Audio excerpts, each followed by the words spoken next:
சீர்திருத்தம்னா என்னன்னு புரிஞ்சுக்கோங்க. 4 ஸ்லாப் இருந்தது. இப்ப ஆமா. 2 ஸ்லாப் தான் இருக்கு. அதுதான். என்ன 4 பண்றது? ஸ்லாப் போட்டு மக்கள்கிட்ட இருந்து காசை கசக்கி பிழிஞ்சிட்டீங்கன்றாரு சிதம்பரம். ஐயய்ய! ஏங்க நான் சொல்றது புரியுதா புரியலையா? நான் வந்து இன்னைக்கு சிதம்பரம் யாருங்க அத சொல்றதுக்கு? சிதம்பரம் தானங்க அத ஐயா வாங்குனாரு. மிகப்பெரிய பொருளாதாரம் ஐயா. என்னங்க ஐயா நீங்க? ஐயய்ய! உங்க பொருளாதாரத்தை பாருங்க. இந்த பொருளாதார புலி, மேதை அதெல்லாம் சிதம்பரத்தை சொல்லிட்டு இருக்காதீங்க. தமிழ்நாடு மக்களுக்கு ரொம்ப விழிப்புணர்வு வந்துருச்சு. இன்னும் இந்த உருட்டெல்லாம் உருட்டாது. சார் அவரு எக்ஸ் அவர் ஃபினான்ஸ் மினிஸ்டர் 2017 சார். இந்தியாவின் எக்ஸ் ஃபினான்ஸ் மினிஸ்டர். ஐயய்ய! நான் சொன்னேன் 2017 இது டிஜிட்டல் டிரான்சாக்ஷன்லாம் எப்படி கொண்டு வருவீங்க? சாதாரண தெரு ஓர கொடைக்கு எப்படி வரும்? எப்படி சாத்தியம் அப்படின்னு பேசினாரு.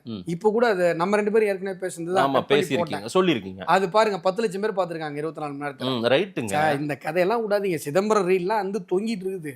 இன்னும் பொருளாதார மேதைன்னு உருட்டிட்டு இருக்கிறீங்க. நாட்டையே திவாலாகனவங்க சார் எவ்வளவு பெரிய பொருளாதார மேதை தெரியுமா சார்? பொருளாதார மேதை சாதிச்சு காட்டணும் சார்.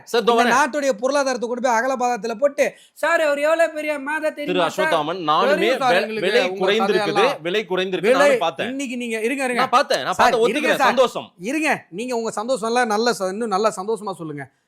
22ஆம் தேதி பெரிய சந்தோஷம் எல்லாம் இல்ல. 22ஆம் தேதிக்கு முன்னாடி நீங்க போய் ஒரு பேஸ்ட் வாங்குனீங்கன்னா அதோடைய விலையை விட 22க்கு அப்புறம் வாங்குனீங்கன்னா 10 ரூபா. அதுக்கு முன்னாடி அந்த வரியை வாங்குனது யாரு? நீங்க தானே வாங்குனீங்க 8 வருஷமா. அதுதான் எனக்கு வாயில ஏதாவது வந்துட போதுன்றேன். 1947 இருந்து வாங்கிட்டு இருக்காங்க. 8 வருஷமான்றீங்க.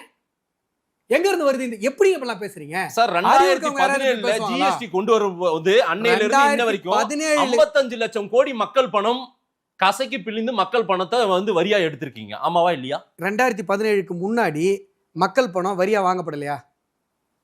இன்னைக்கு 55 லட்சம் கோடி பெரிய அமௌண்ட்டுங்க. நான் கேக்குற கேள்விக்கு உங்களுக்கு எனக்கு பதில் இருக்கு. அன்னைக்கு வேட்டா வாங்குச்சு, இன்னைக்கு ஜிஎஸ்டியா வாங்குச்சு. ஆனாலும் ஜிஎஸ்டி மக்கள் விரும்பாத ஒன்று. அடாடாடா யார் சொன்னா? வேட் மக்கள் விரும்புனாங்களா? வேட் கலால் வரி, சுங்க வரி, எப்பா போடுங்கப்பா வரிய கமான்னாங்களா? நீங்க எதுக்கு போட்டீங்க? எதுக்கு ஜிஎஸ்டி? கேன்சர் மருந்துக்கு ஜிஎஸ்டி போட்ட கூட்டங்க இது.